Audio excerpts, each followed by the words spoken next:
So he knows the Tracer's coming. He hears the footsteps. He sees her jumping. Goes for a right click. Gets one of the orbs down. Peeks behind the corner while he's discording. Because obviously while you're discording, you can't shoot, right? You can't shoot while you're discording. It's impossible. So he discords the Tracer. And now that he has the discord, he can see exactly where the Tracer is positioning. So this is very easy for him now to peek around the corner and just shoot exactly where he sees the discord, right? He peeks around. One shot. The second shot is Tracer's going to die if she doesn't blink. He forces recall. And he has pocket.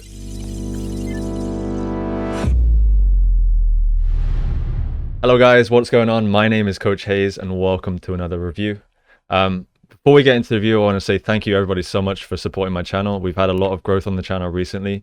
And I just want to say thank you and I hope that everyone has a brilliant year. It's 2021, let's make it a good year.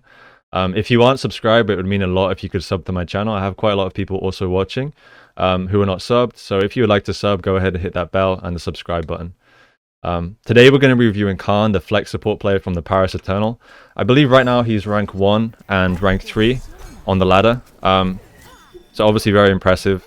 Similar situation to Kevster on the DPS right now, who is pretty much rank 1 to 5, or it could be like 1 to 6, and then Yasinza is like, the top 10 is basically dominated by Yasinza, Kevster, and then the Shockwave is third. There's like 3 people in top 10. It's insane. But Kaan has rank 1 and rank 3 right now. This is his rank 3 account, I believe. His rank 1 account is IBTB. Yeah,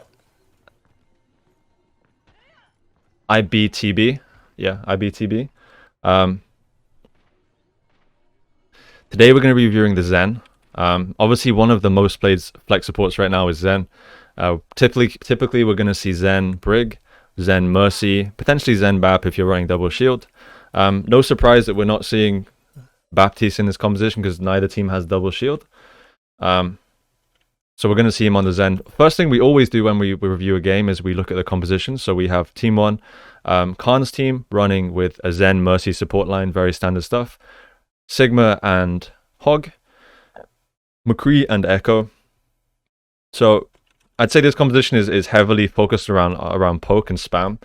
Obviously, McCree is going to be good for shutting down a ball if the enemy has a ball. Echo is just one of the strongest DPS heroes right now. Obviously, a lot of spam damage, but also a lot of duelist potential with that Mercy pocket.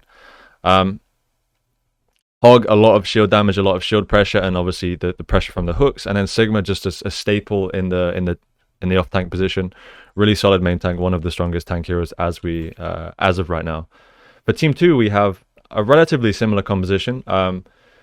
We have support line Zen Mercy, again similar to team 1. We have a different tank line here. We have Sigma and Ball. Ball, obviously one of the strongest tanks right now, mostly because he's one of the only tanks who can kind of get in, put a lot of pressure down, and then have ways of finding exits and ways to get out here. On the DPS line, we have McCree Ash. McCree, again, very good at shutting down a ball if the enemy has a ball. I think that's one of the main reasons he's being played right now. He's really good, effective at shutting down ball. Ash being played by Melody. Ash, pretty strong DPS. I think Echo is maybe slightly stronger just because you have a lot more pressure on the enemy Sig, and you can get denied a lot easier by the enemy Sigma. But Ash is still a very strong DPS. So both teams looking pretty standard. This is obviously a ranked game, so we're not going to see like super try-hard compositions out of both teams. Looking for a right click off the bat, just try and get some extra ult charge here. This is good by Kaan. Just trying to maximize the amount of ult charge that he has. It could be that difference between him getting a trance and not having a trance.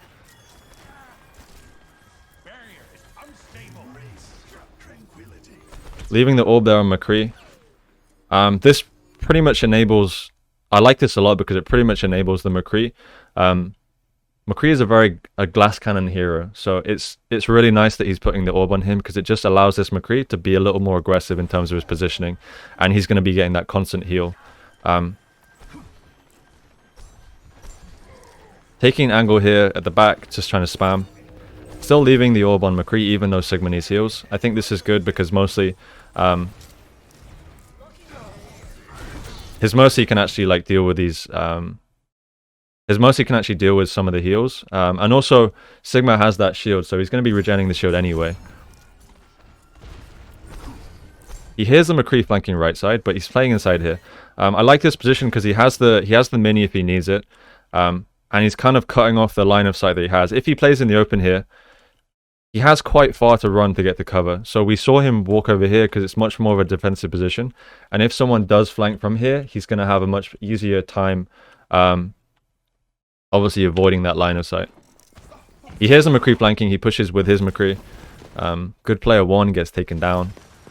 They have the advantage, so he is walking forward aggressively. This is pretty standard at high level. Like, if you find you have an advantage in the fight, good players know that they want to push that advantage and they want to go forward and obviously try and force the advantage that they have. So we see him going forward here with a Sig. This is also another reason why Sig is being played, because it enables the rest of your team to go so aggressive here and push forward if you do gain a slight advantage. Discording the Ashe. Takes the Ashe down. And he's pushing for the Zen. He's not going first because he doesn't need to. He can just play behind his teammates, make sure he gets those Discord off. Make sure he gets the value from his Harmony and his Discords.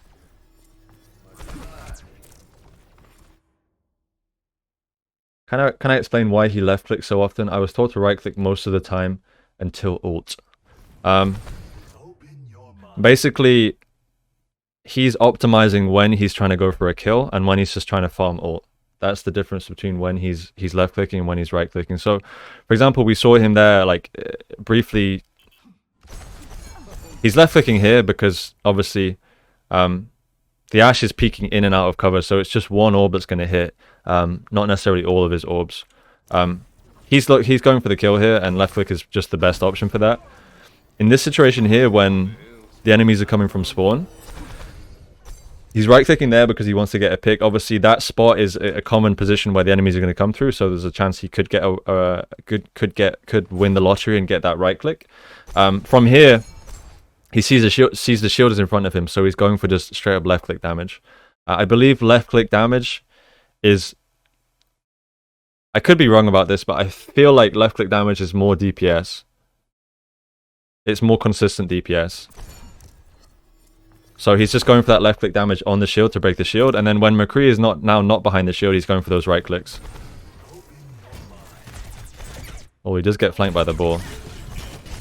Oh, Mercy. I think Mercy's going to get the res off here anyway. Not a whole lot that Theo can do about that. Gets the Discord on Theo, and because Theo's already burned most of his cooldowns, Theo doesn't have too many ways of getting away there.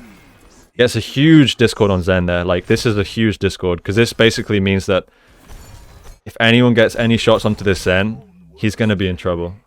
I like the position that Kaan is now repositioned to. He knows there's no threat of the ball. He's positioning behind this cover here. From here, he can do right clicks towards main. He can right click towards this right side. And he has this cover to hide behind if he needs it. To be honest, I don't think he's too afraid, but just playing with this cover is really, really smart from him. Just making sure that he can't get picked off. And he has some natural cover to play with if he does get pressured.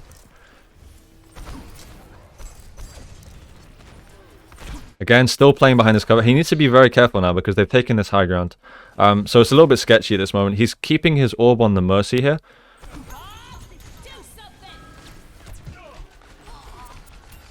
Still has the orb on Mercy. He does trance. McCree takes down the High Noon. He goes forward with the trance.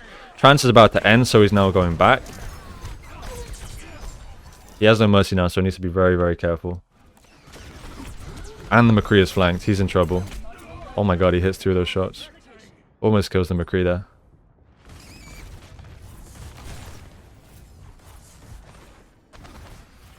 Even though he had the orb permanently on Mercy there, she still got pricked off.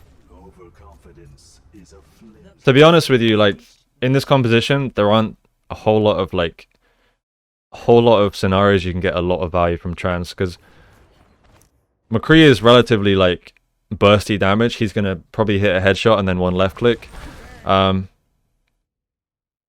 You can trance mines, you can trance Sigma ult. Like, those are good options for trance.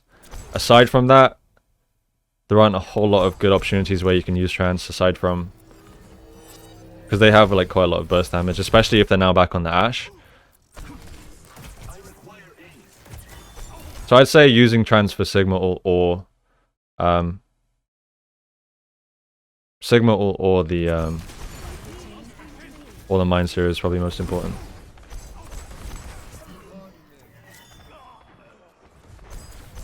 So they get a pick on the McCree.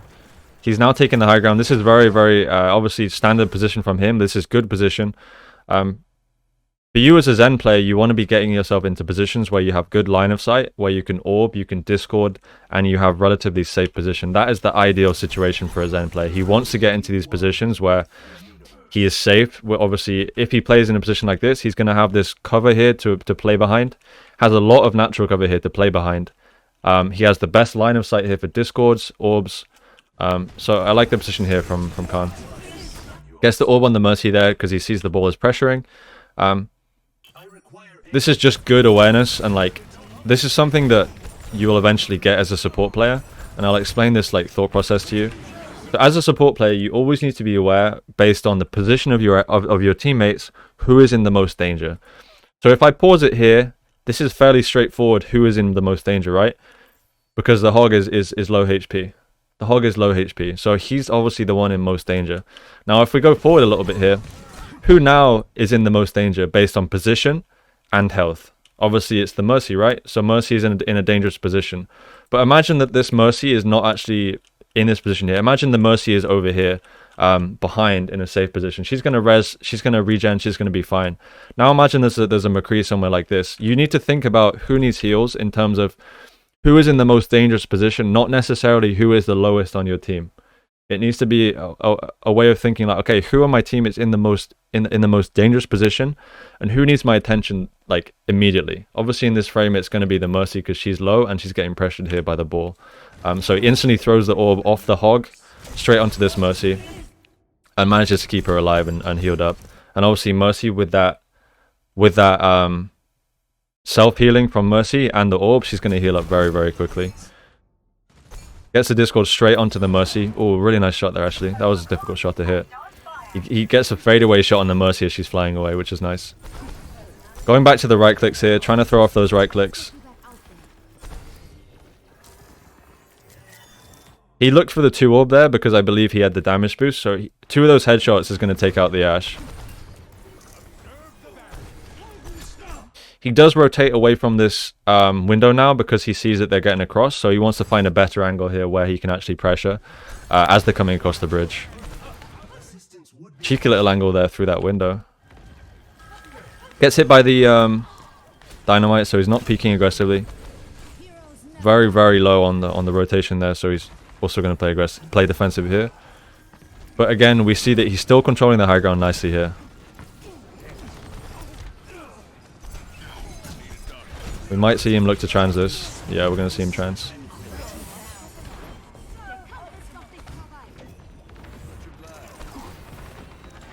Coming straight towards the high ground to try and control this. He's looking for a flank as well. Oh, he gets the Zen. And this is to all of you guys why the high ground is so strong, right? Because who can deal with him here? Who can deal with him here right now? He can do this for free. He can take this flank for free, get off this right click, and no one can do anything about it. Like McCree, sure, he can throw a flashbang up here. Ball can maybe try and get up. But Kaan is just going to rotate back after this, and he's going to be happy with this. Or not, he's going to go aggressive, actually. Wow, this is very aggressive. I'm surprised that he's doing this. I thought he was just going to rotate back there and be happy with this. Kaan, why did you do that? This was completely free. He got a free kill on the Zen. But I think he definitely overstayed here. He should have rotated back here and been happy with that. Because obviously, if we look at this, which team has the spawn advantage here? Team 1 has the spawn advantage, right? We have the spawn very, very close. We can simply walk out of spawn and get back here. Team 2 have a much further route to get back to this position. So when you're making plays like this, for any of you that are watching, you always need to be aware of which team has the spawner advantage. Team 1 is the team that has the spawn advantage based on where the payload is, because they can get back to here faster than Team 2. So a little aggressive there on the flank there. He got a really nice right click, but then he pushed it too far with a second peek. The reason the second peek was also too aggressive because he's just got a right click there. Like the enemies are going to know that he's still going to be in that position. So surely he has to back off there. But he did overstay. He doesn't actually get punished for it because his team are all coming back from spawn. So Theo goes in very, very early. I think Theo's just trying to zone off the the Sigma there. Alright, so coming back to spawn. Coming back from spawn, he is throwing that orb on the Echo. Now again, I want to come back to this kind of point I mentioned before about which of your teammates are in the most dangerous position. If we compare the two of the enemies here, the Echo and if we compare the Echo and the McCree here, which of these two would you say are in the more aggressive position out of these two? Who's most likely here to be taking damage out of these two? It's going to have to be the Echo, right? Because McCree is pushing top. The chances are this position is going to be a lot safer than when the Echo is peeking wide. Because this is likely to be where the enemies are. So he decides to orb the Echo here instead of the McCree. And this is like something that you guys can learn from yourself. You need to start thinking about who is in a dangerous position rather than who is in the most dangerous position and obviously favoring healing those. Especially for you as Zen, who is someone that wants to leave your orb on somebody. Gets a Discord onto Theo, gets a nice right click down on him. Probably missed this, but he does shift his orb onto his Sigma because he sees that his Sigma is getting zoned off by these mines. So he does shift the orb onto Salt, onto the enemy Sigma. What the hell happened with this Bob?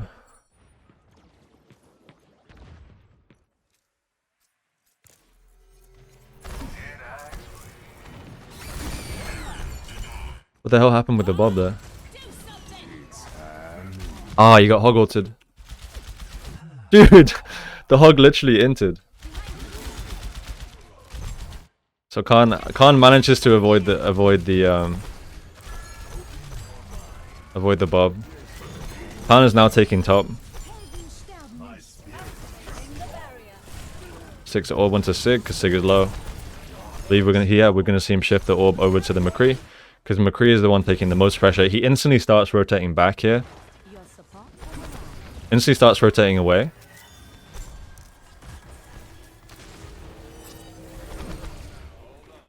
This is a nice position from him because it gives him a really good sight line, but it also gives him a position he can disengage to if he gets discorded or if he gets pressured. He's not playing out in the open here for no reason. He's playing next to this doorway so that he has this cover to back off to if he needs it. He hears the Tracer behind him, so he does need to be aware of this Tracer. Looking for a right click. Kicks to cancel the right click. Again, he has good information on where the Tracer is. That was really, really nice actually. The Tracer's main target is going to be These are some of the small intricacies of so he knows the Tracer's coming. He hears the footsteps, he sees her jumping, goes for a right click. How he plays this. Gets one of the orbs down, not frame by frame, but peeks behind the corner while he's discording, because obviously while you're discording you can't shoot, right? You can't shoot while you're discording. Here's the Tracer is above him top right, so he knows the Tracer's the Tracer. And now that he has the Discord, he can see exactly where the Tracer is positioning. So this is very easy for him now to peek around the corner and just shoot exactly where he sees the Discord, right? He peeks around, one shot. The second shot is Tracer's going to die if she doesn't blink. He forces recall, and he has pocket. So now Tracer can't she can't go in again. Just firing off some left clicks. Kaan's going aggressively now forward. Oh my god, he almost takes the Ash out. And again, this is another example of, oh my god, he's going in, dude. Actually going in. Kaan? that was pretty aggressive. That's definitely a rank play for you, ladies and gentlemen. But you can see that a lot of his teammates were dying here. So I think this is just kind of like a desperation play from Kaan. He sees that a lot of his teammates are getting picked off. Almost gets the right click. To be fair, none of his teammates are actually dead yet. So it's just an aggressive play. The enemy Zen actually was good with was pretty quick to notice that Zen was flanking here and gets the orb on Mercy. And now that the orb's on Mercy, like he's pretty much dead. A little bit unnecessary there from Kaan. But you know, every good player makes int plays. I like to say he's pushing the limit on what he can do. He's testing his limits, guys. He's not inting. That is a naughty little angle there from Kaan. Again, orbing the McCree. In this comp as well, like it's unspoken, but he can't. There's kind of like an unspoken rule of like who pockets who. Like Mercy is obviously going to pocket the Echo, right? A good Mercy is going to pocket the Echo most of the time. Good Mercy is going to pocket the Echo most of the time, so he's going to be the one orbing the McCree a lot. Bit surprised about his position right now. He's quite aggressive in the middle here, but I guess he knows the Sigma's with him. Keeping that orb on the McCree. Again, looking for those little right clicks. Try and get off maybe a pick before the fight. He's controlling left side with Hog here.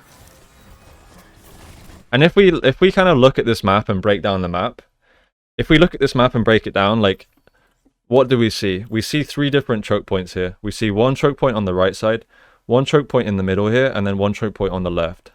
So his team are basically in a defending position where they have to defend all 3 choke points, depending on how the attacking team wanna take this fight. So him and Hog are controlling left. Obviously the Sigma, the Echo, the McCree, and the Mercy are controlling main. They're controlling 2 out of the 3 chokes.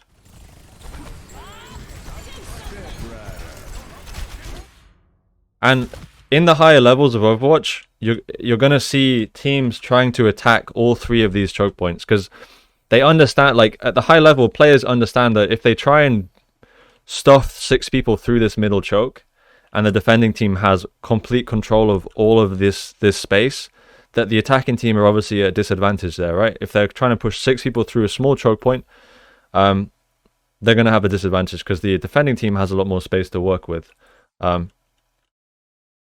So at the higher level, you see these teams are trying to attack from all angles. That's why we see the Sigma trying to push this left side. We see Tracer potentially trying to take the right side flank. We've seen them use Bob to try and get through the choke here. Bob is kind of like the 7th man that's trying to attack here. They do use the Bob quite early, so they deal with it pretty quickly, especially with the Discord orb. But look, you can see here that the attacking team are allocating quite a lot of resources here to the left side to try and take this. Kaan has trans, so I assume we're going to see him looking to go forwards, especially now that they've used Sigil. Nice trans onto the McCree. Does manage to save the McCree. Finishes trans and he's going for an aggressive play. Before we break down this, before we watch this, let's again go back to the concept I mentioned before about when he wants to try and trade kills. And spawn advantage. If we look here, which team has a spawn advantage? It's obviously going to be the defending team, right? They have a spawn point right here. They can simply come out and they're already in the fight. Now the attacking team, they're on the opposite of that. They have a massive spawn disadvantage. So they have spawn all the way here. If they die, if they trade kills, it's in favor of the defending team. So Kaan's flank here is an aggressive play to try and abuse that advantage that he has. Because of the nature of this flank, this is not a flank that anyone will expect. Like, no one's going to expect this. This is unexpected from him. And he manages to get a free right click on the Zen. And now he's discording the Mercy. So he's taken the Zen out for free. And opened a window for his team. Even though his team were down 1 kill, he's opened a window. Tries his best to survive there to avoid the Wrecking Ball. Again, we've seen the flank. He stays in this position. I think what he could have done here is back off to this position. This would have also been fine, and he's gonna have less distance to travel to get back out of this position now. He sees the ball is pushing him. He does actually move over to this position, which is good. He sees the ball is pushing him, instantly starts backing off. Discord straight on the ball. Ball boops him. And see how he's playing close to the cover here. He's trying his best to avoid that. Dips in behind this little wall here. And he's just trying to stay alive as long as he can here for his team. And as you can see, because the Zen is dead, the Mercy, his team are pushing forward. And this play really worked out in favor of Kaan. Nice decision for him to flank there. I like that decision a lot because he just knows that he has the spawn advantage. And he just ends up rolling the enemy Zen. Even though he dies to the ball, he has a spawn point just here, so he doesn't really care. Looking for right clicks off the bat. Always seems to find these good, like really nice spots where he can just throw off right clicks.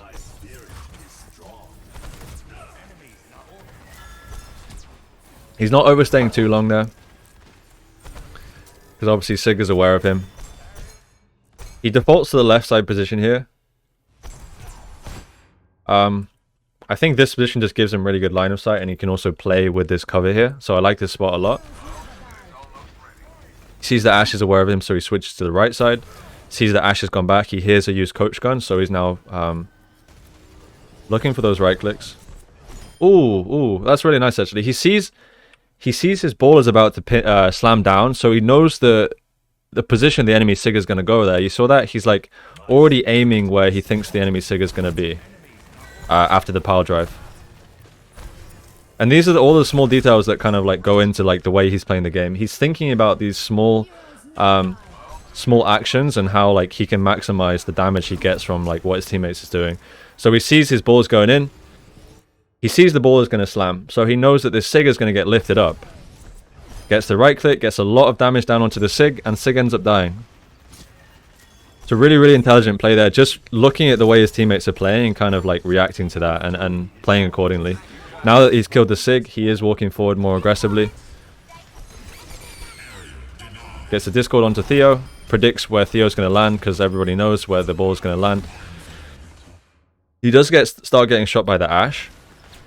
And he's in a bit of a dicey position. Sees that his Sig is getting low.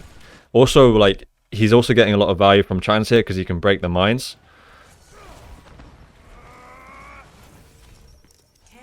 Finishes Trans. Again, he's doing the same thing, guys. He's looking for these little cheeky flanks. This time, he's kind of... But again, he's playing the corners so well. This is exactly similar to the Tracer flank we saw earlier. The Tracer 1v1 he saw earlier. He's getting that Discord off, and then he's just peeking, shooting as he peeks around the corner, and then peeking straight back in. And he gets a kill.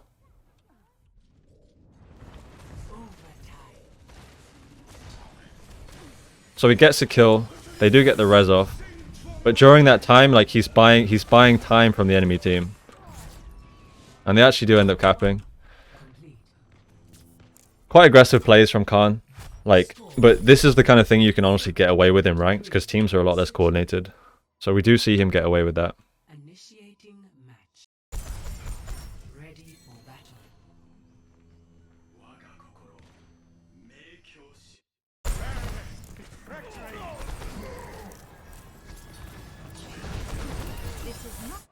Almost kills the Ashe there. Look at Ashe's HP. She's literally 10 HP there. Firing off right clicks through this small doorway, and these are the positions that all of the Zen players they kind of find through just trial and error. They find these little right click positions that they can kind of like send those 6 orbs, those 5 orbs through, and potentially try and kill. He has his orb on the Genji here. The Genji's in a sketchy position. That orb just expired, unfortunately for the Genji. But he did have orb there. I'm assuming he wants to orb the McCree, but McCree is not in a position where he can get this orb from him. So I think we probably might see Kaan try and take this top left position, because that's going to be a position that they're going to have to try and take. Otherwise, it's going to be very tough for them.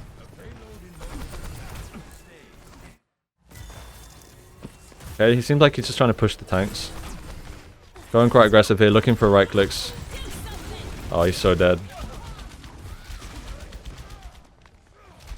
I think I want to see him take top left here. Ashe has a really quick bob.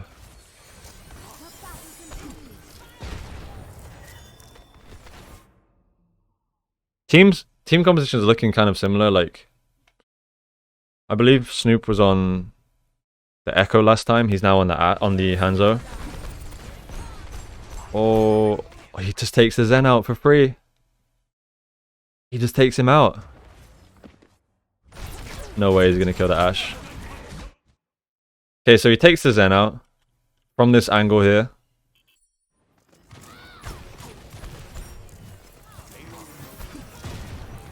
Ashe used dynamite, so he's pretty confident he can just push around here. Gets a nice right click onto the Zen, gets the Discord, and then just predicts where the Zen is going to walk to. I think at this point, he could just be happy with this and kind of like play in this position here because he wants his team to go forward first, right? He wants his team to be the ones going forward first. So he could have been a bit more patient there, I think, and like waited. But that opening pick like really draws a lot of pressure towards the enemies. Like draws a lot of puts a lot of pressure on the enemies there. This is not your time. Would be appreciated. Again, he likes his position a lot because he's just getting these right clicks off. Yeah, I think slightly greedy there. Like, I think greed is something we're seeing, like, Kaan have a few issues with. I'm not saying it's an issue, just like, it's a mistake, I would say. Oh. He just finds these angles to take the Zen out every time.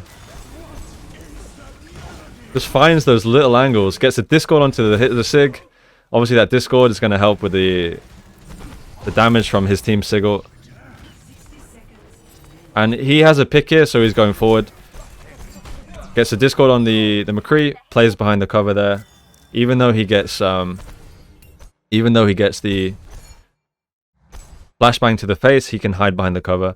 And I'm not saying he's greedy, like this is, to be honest with you, this is ranked, right? So like we're not going to see him make those kind of plays in like an Overwatch League game. We're just not.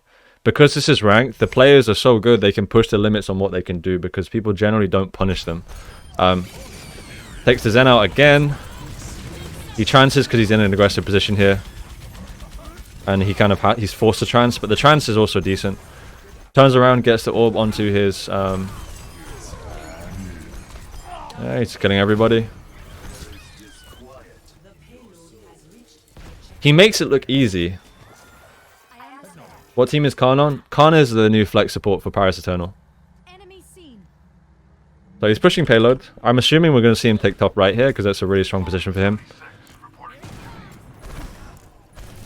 He's actually just choosing to push payload, which is interesting. I'm surprised, actually. I thought he would take the top here. Okay, he's just playing low ground, keeping that orb. Gets a lot of good damage there onto the McCree.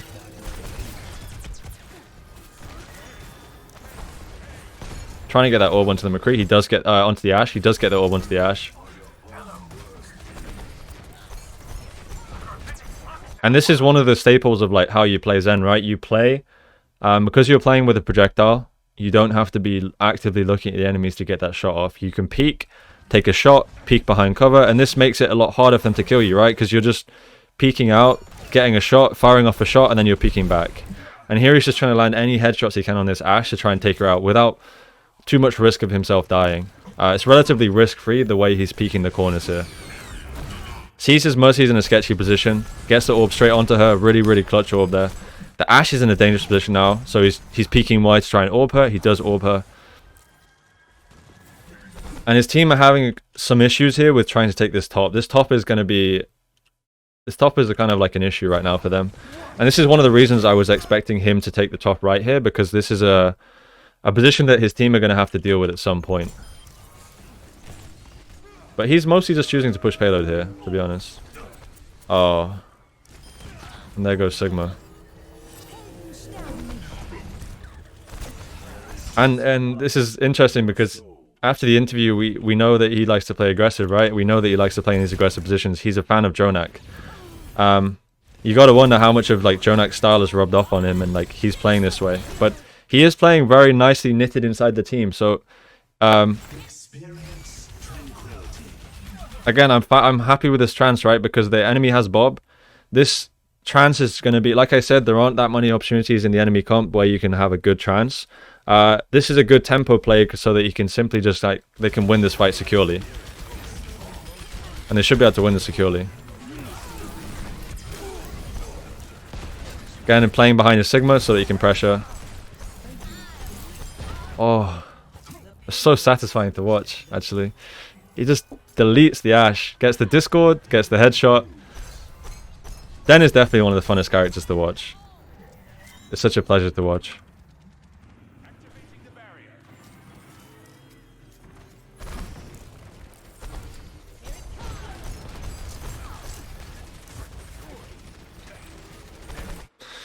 Gets the Discord onto the Sigma. Sigma does end up dying. He has Orb now on his Sig, because obviously his Sig is the one foremost forward. He's now rotating over towards this angle here so he can get a better angle on the Orisa. I like this. And he's also simultaneously supporting his Mercy to go for the res. Gets the Discord onto the Orisa. Orisa's in a dangerous position here. Orisa does end up dying. Unfortunately, his Mercy's just used res, so he can't go for the res. Goes forward aggressively. See that push was relatively risk-free. He peeks. He fires off the right click. Obviously, he's the one that knows where the enemies are, so he can get that right click off and then peek back behind the cover. Again, just making it so hard for them to get a shot off on him because he's peeking behind his cover so often. Makes the Ashe 1 HP. The Ashe is literally 1 HP. She's under so much pressure. Oh, nice pocket from Mercy there. Keeps him alive. And this is where... That was a good Orisa ult by Theo. Orisa ults in there to try and punish his position. And they do almost manage to kill him there.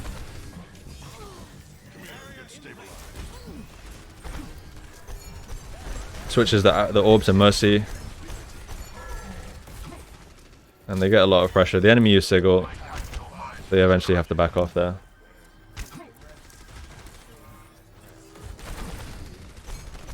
He takes the high ground position here. I'm assuming this is just because it's like a strong position so for where he can pressure from. 60 seconds remaining. He might trans this. Yeah. So both teams using trans. He sees the McCree's out of position, so he goes for the McCree. Enemy team is using bongos. I wonder if we're going to see him flank left with Soldier here. Theo knows.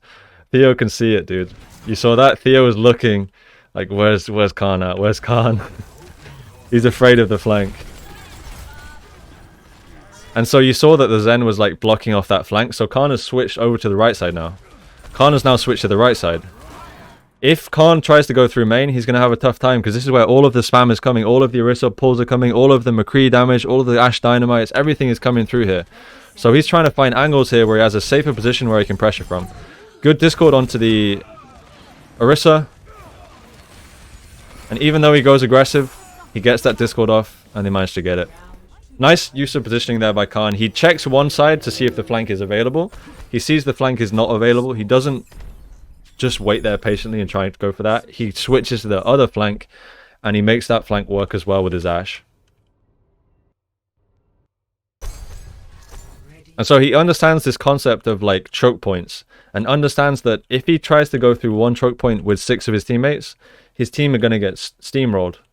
So he's trying to take control of other choke points and make it a lot harder for the defending team to manage all 3 of the choke points on the map.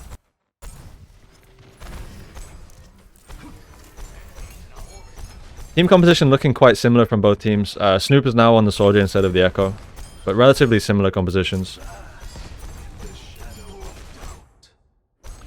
No one's contesting him here, so he's just free to DPS. And they just win. This is not a position that the defending team should really be...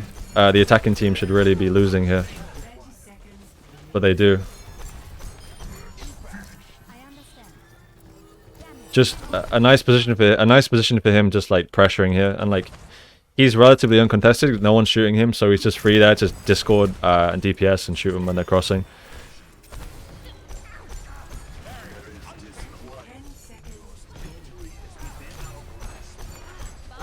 He does back off more defensively here.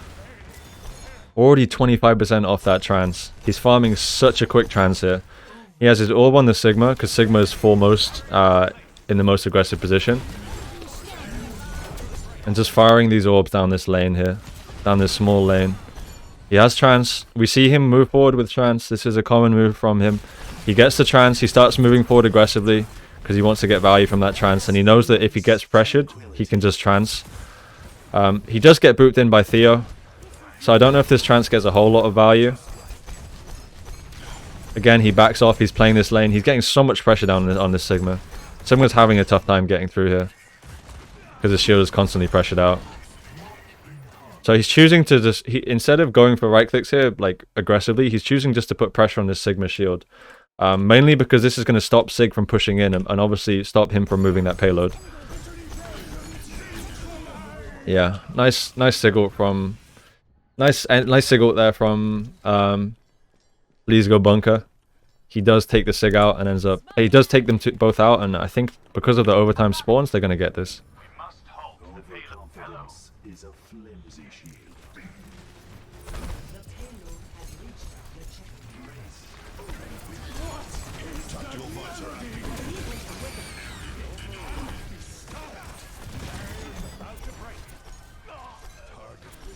Has the orb on his McCree.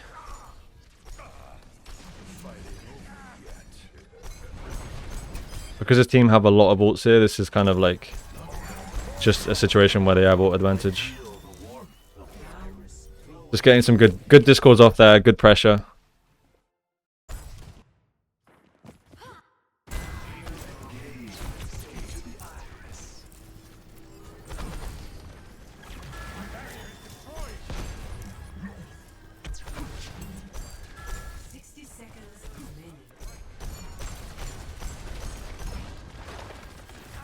Getting some pressure on the shield.